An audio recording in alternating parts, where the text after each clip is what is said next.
அஸ்ஸலாமு அலைக்கும் வரஹ்மத்துல்லாஹி வபரகாத்துஹு. இது மதீனாவிலிருந்து பத்ர் யுத்தம் நடந்த அந்த இடத்திற்கு போகிற வழி.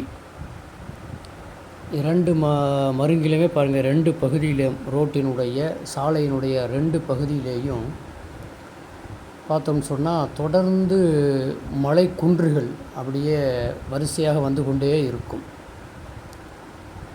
ரெண்டு பகுதியிலுமே இருக்கும். இந்த மலைக்குன்றுகள் பார்த்தா அப்படி இருக்கும், நம்ம பார்க்குறோம். நம்ம இந்த பாதையில் தான் சஹாபாக்கள் முதல் யுத்தமாக, அதாவது இஸ்லாத்தை காத்த மிகப்பெரிய யுத்தமான 313 சஹாபாக்கள் கலந்து கொண்ட அந்த பத்ர் யுத்தத்திற்கு சென்ற பாதை இந்த பாதை தான்.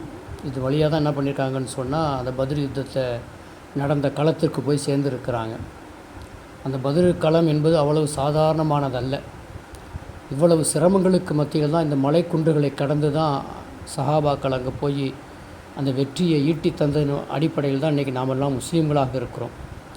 அன்றைக்கி அவங்க மட்டும் தோற்று போயிருந்தால், தோல்வி அடைஞ்சிருந்தால் இன்றைக்கி நம்மளாம் முஸ்லீம்களாக இருக்க முடியாது.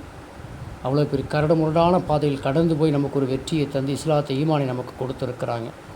அதனால் சகோதரர்களே, ஈமானில் நாம் கொஞ்சம் யோசிக்க வேண்டிய நிலையில் நாம் இருக்கிறோம். அல்லாஹ் கிருபை செய்யணும், நம்முடைய ஈமானை பாதுகாக்கணும். சஹாபாக்களுடைய தியாகங்களை நாம் கொஞ்சம் நினச்சி பார்க்கணும்.